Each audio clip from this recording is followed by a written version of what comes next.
आप ये देख लीजिए कि सऊदी अरब में, यूएई में, इन गल्फ़ कंट्रीज़ में सबसे ज़्यादा लेबर भारत की है।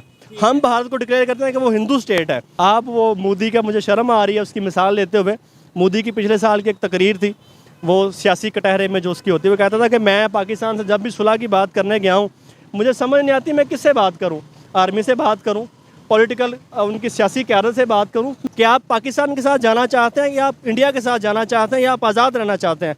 तो मेरे ख्याल में सिर्फ 5% कश्मीरी ये कहें कि हम पाकिस्तान के साथ जाना चाहते हैं, वगरना कश्मीरी ये कह चुके हैं कि भाई या तो हमें आज़ाद कश्मीर चाहिए या हमें इंडिया के साथ रहने दो। नमस्कार दोस्तों, मेरा नाम अनुज धीमान और आप देख रहे हैं नेशन ब्रो। G20 की समिट कश्मीर में आज हो रही है। टूरिज्म के ऊपर बेस ये मीटिंग होगी और उसी को लेकर जो है रियल एंटरटेनमेंट के होस्ट गए हैं पाकिस्तानी जनता के पास में, क्योंकि पाकिस्तान का हर एक बंदा कहता रहता है कश्मीर बनेगा पाकिस्तान। इस मीटिंग से उनको बहुत ज़्यादा तकलीफें हैं। देखते हैं क्या बोलते हैं, फिर हम बात करते हैं इस टॉपिक के ऊपर। अगर पाकिस्तान की बात करें, OIC की बात करें और फिर कश्मीर की बात करें, तो OIC बनाया किस वजह से गया था? मतलब मेन मकसद जो था कश्मीर था या नहीं?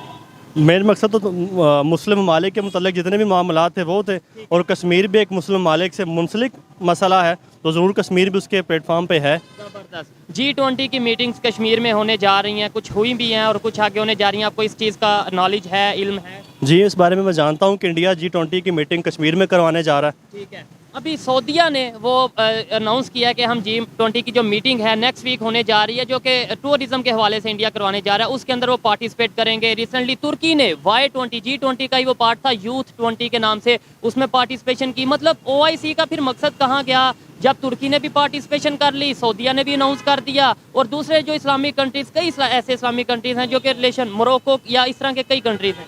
क्या कहना चाहिए? असल में ये बात हमें बड़े खुले दिल से तस्लीम कर लेनी चाहिए कि अगर हम पहले से कहते आ रहे हैं कि पाकिस्तान की जियो स्ट्रेटजिक लोकेशन बहुत इंपॉर्टेंट है, लेकिन ये दुनिया जियो स्ट्रेटजी से जियो इकनॉमिक्स की तरफ मुंसलिक हो गई है। अब दुनिया में आपकी दोस्ती उस मुल्क के साथ होगी या आपके साथ वो मुल्क दोस्ती करेगा अगर आपकी इकोनॉमी अच्छी है, अगर आपकी ट्रेड अच्छी है, अगर आपका ट्रेड बैलेंस अच्छा है, तो आपके साथ दोस्ती की जाएगी। ठीक है। इंडिया जो है, इंडिया तकरीबन 1.5 अरब आबादी की मार्केट है। हमें एतराज़ होता है जी उसके साथ UAE क्यों ताल्लुक़ बनाता है, उसके साथ सऊदी अरेबिया को ताल्लुक़ बनाता है, उसके साथ फ़लाँ मुल्क उसके साथ OIC की ताल्लुक़ बनाती है।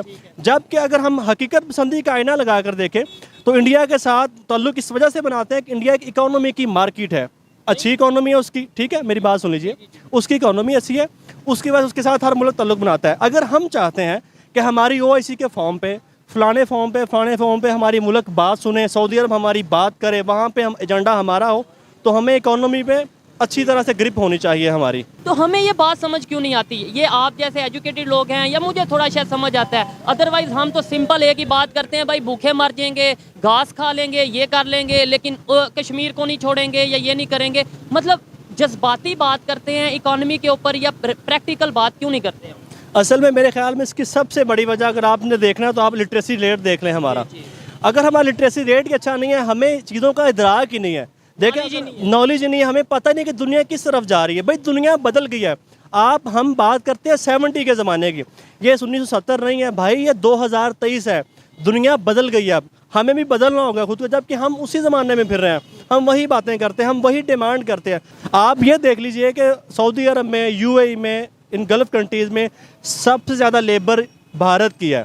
हम भारत को डिक्लेयर करते हैं कि वो हिंदू स्टेट है, जबकि UAE और बाकी गल्फ़ स्टेट ने इस वजह से रखा हुआ है कि वो इकोनॉमी अच्छी है, उसके ताल्लुकात अच्छे हैं। इंडिया ने खुद को मनवा लिया है, हम नहीं मनवा सके हैं। और दूसरे नंबर पे जो जॉब्स की आपने बात की है कि वहाँ पे ज़्यादातर जो लोग हैं जॉब करने वाले वो इंडियंस हैं, आपको ये भी फिर आइडिया होगा कि इंडियंस वहाँ पे किस लेवल पे जॉब कर रहे हैं, और अगर पाकिस्तानी जाते हैं तो वो किस लेबर लेवल पे या कौन से लेवल पे काम कर रहे हैं? ये उसमें एजुकेशन का फ़र्क है या फिर वैसे ही प्रायोरिटी है या ट्रस्ट इशू है? पॉलिसीज़ का फ़र्क है। इंडिया के लोग हर लेवल पर जॉब कर रहे हैं, वहाँ खाकरू भी इंडियन है और आप दुनिया में बड़ी 5 कंपनीज के CEOs भी इंडियन है।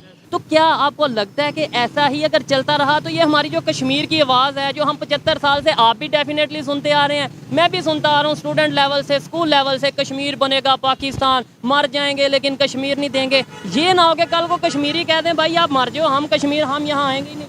किस कल की बात कर रहे हैं? ये गुजरे हुए कल में हो चुका है, आज भी हो रहा है। आप कभी यही माइक लेके कश्मीर चले जाएं और आप कश्मीरियों से ये पूछे कि आप पाकिस्तान के साथ जाना चाहते हैं या आप इंडिया के साथ जाना चाहते हैं या आप आज़ाद रहना चाहते हैं, तो मेरे ख्याल में सिर्फ 5% कश्मीरी ये कहें कि हम पाकिस्तान के साथ जाना चाहते हैं, वगरना कश्मीरी ये कह चुके हैं कि भाई या तो हमें आज़ाद कश्मीर चाहिए या हमें इंडिया के साथ रहने दो। उनका मुद्दा यही रहा है मेरे भाई कि हमें तब जबर किया जाता है हमारे ऊपर, तब जुल्म किया जाता है जब पाकिस्तान हमारे हक़ में आवाज़ उठाता है। पाकिस्तान इंडिया के साथ अपनी डिप्लोमेसी खेलता है और हमें तंगी का सामना करना पड़ता है। ये बड़ी अफसोस वाली बात है, और ये पहली दफ़ा एक भाई से सुन रहा हूँ कि भाई जब हमने कश्मीरियों के हक में आवाज़ उठाई है तब तक उन्हें वो शर्मिंदगी का या नुकसान का या जबर का सामना करना पड़ा है। इसके पीछे लॉजिक क्या, मुझे समझ नहीं आई। मतलब आप अगर कहा जाता है कि ये भाई परेशानी में है तो मैं आपके लिए आवाज़ उठाऊंगा, तो आपको तो खुश होना चाहिए अगर आप परेशानी में हैं तो। लेकिन जो आवाज़ हम कश्मीरियों के लिए उठा रहे हैं, उस आवाज़ से अफसोस की बात है कश्मीरी बड़ी अच्छी तरह से आगाह हैं। हमने सिर्फ एक एहतजाज बुलंद किया है, हम कश्मीर डे के ऊपर हमने लोगों को बाहर खार किया सड़कों के ऊपर, लेकिन इंडिया ने ऐसे नहीं किया। इंडिया ने अपनी पॉलिसियों से, आप उनके जो एक्ट्स हैं वो देख लें, आप उनकी कोई मसला नहीं, ठीक है, आप उनकी 2019 की पॉलिसीज़ देख लें, स्पेशली जो उन्होंने कश्मीर के ऊपर लागू की, वो अपनी पॉलिसीज़ के ज़रिए अभी जो G20 का जो इजलास हो रहा है वो देख रहे हैं, वो काम के ज़रिए कश्मीर को अपना साबित कर रहे हैं। हम कश्मीरियों के दिल जीत रहे हैं, दिल जीतने हैं। हम एहतजाज से आगे ज़रा एक कदम भी आगे नहीं बढ़ते हैं। आप वो मोदी का, मुझे शर्म आ रही है उसकी मिसाल लेते हुए, मोदी की पिछले साल की एक तकरीर थी, वो सियासी कटहरे में जो उसकी होती है, वो कहता था कि मैं पाकिस्तान से जब भी सुलह की बात करने गया हूँ मुझे समझ नहीं आती मैं किससे बात करूँ, आर्मी से बात करूँ, पॉलिटिकल उनकी सियासी क्यादत से बात करूं, मैं किससे बात करूं, ISI से बात करूं। इन्होंने मैंने ये सुना है उन्होंने डायरेक्टली बोला था, तो क्या उनकी बात से आप डिसएग्री करते हैं? क्या उन्होंने ये गलत बोला है? यानी क्या पाकिस्तान में ऐसी सिचुएशन नहीं है कि कोई भी, आप तो ये इंडिया की बात छोड़ें, कोई इन्वेस्टर ही अगर पाकिस्तान में आना चाहे तो एक दफ़ा कंफ्यूज होता है कि मैंने बात किससे करनी है? मेरे ख्याल में बात उसकी अफसोस के साथ ठीक है।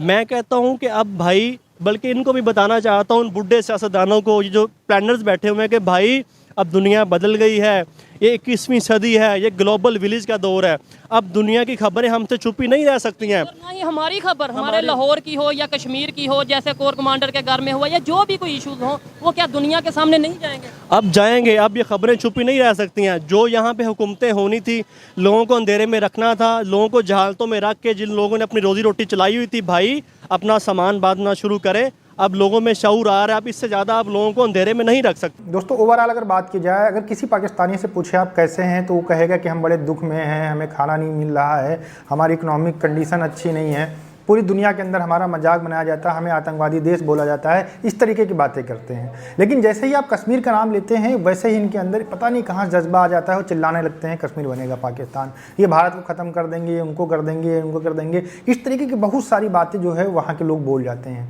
लेकिन एक्चुअल में कंडीशन क्या है, उसके ऊपर अगर रियलिटी में बात की जाए तो भारत का जो कश्मीर है बहुत डेवलप हो चुका है, बहुत आगे निकल चुका है। श्रीनगर को स्मार्ट सिटी बनाया जा रहा है, जिससे टूरिस्ट वहाँ पर आए और उनको जो है देखने को अच्छी अच्छी चीज़ें मिलें। इसके अलावा जो मनोहर दृश्य आपको कश्मीर के अंदर देखने को मिलते हैं, दुनिया के अंदर कहीं भी आपको देखने को नहीं मिलेंगे। इस मीटिंग को कराने का सबसे बड़ा भारत सरकार का प्रयास ये है कि दुनिया के जब वर्ल्ड लीडर आएंगे कश्मीर के अंदर, तो उनको कश्मीर की हकीकत पता चलेगी। दूसरी बात, यहाँ की जब खूबसूरती देखेंगे तो वो बहुत सारे देश के लोग घूमने आएंगे, जिससे वहाँ का टूरिस्ट इंडस्ट्री जो है बूस्ट होगा। G20 की इस मीटिंग को पूरा कश्मीर सपोर्ट कर रहा है, लेकिन पाकिस्तान ने सीधे सीधे धमकी दे रखी है कि अगर आज G20 की मीटिंग कश्मीर के अंदर होती तो इसके बहुत बड़े परिणाम आपको भुगतने पड़ेंगे। पाकिस्तान की गीदड़ भभकियाँ बहुत दिनों से आ रही हैं।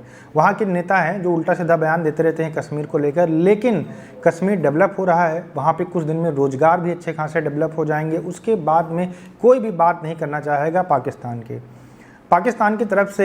जब भी मुजाहिदीन, जिनको टेररिस्ट हम लोग कहते हैं, बना के भेजे जाते हैं, आर्मी वाले उनके भेजते हैं। इसके अलावा जैसे मोहम्मद जैसे, लश्कर तैयबा जैसे कुछ संगठन है जिनको सपोर्ट करती है पाकिस्तानी गवर्नमेंट, फंडिंग करती है कि वो कश्मीर के अंदर धर्म को लेकर बहुत ज़्यादा अग्रेसन फैलाएँ, और उसी का नतीजा है कभी कभी हम देखते हैं कश्मीर के अंदर छोटी मोटी घटनाएं हो जाती हैं। लेकिन G20 के बाद में पूरे वर्ल्ड के अंदर कश्मीर की जो छवि है वो बदल जाएगी, और इससे जो है सबसे ज़्यादा फायदा कश्मीरियों को होगा। और जो भाई साहब ये बोल रहे थे कि भारत एक हिंदू राष्ट्र है, बहुत ही गलत बात बोल रहे थे। इनको भारत के बारे में पता ही नहीं है। इनको ऐसा लगता है कि हमारा देश मुस्लिम राष्ट्र है, हमारे यहाँ मुस्लिम ज़्यादा हैं, शायद इसीलिए इनको ये लगता होगा कि भारत में हिंदू ज़्यादा है इसलिए हिंदू राष्ट्र है। भारत एक सेकुलर कंट्री है, यहाँ पर कोई भी राजकीय धर्म नहीं है। जितने भी धर्म रहते हैं सब लोग आराम से रह सकते हैं और अपने जो रीति रिवाज हैं उनको फॉलो कर सकते हैं। तो ये जानकारी शायद भाई साहब को सही से नहीं है। भारत एक सेकुलर कंट्री है, ना कि वो जो है हिंदू राष्ट्र है, या फिर जिस भी तरीके से आप देखना चाहें वो सारी चीज़ें यहाँ पर नहीं चलती हैं।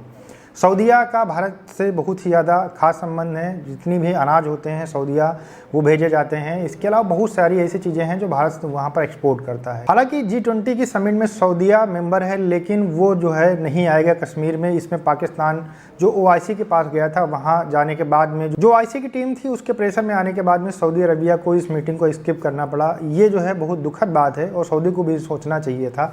लेकिन कहते हैं कि कभी कभी जो है डेवलपमेंट के ऊपर धर्म जो है हावी हो जाता है। वही चीज़ यहाँ पर आपको देखने को मिल रही है।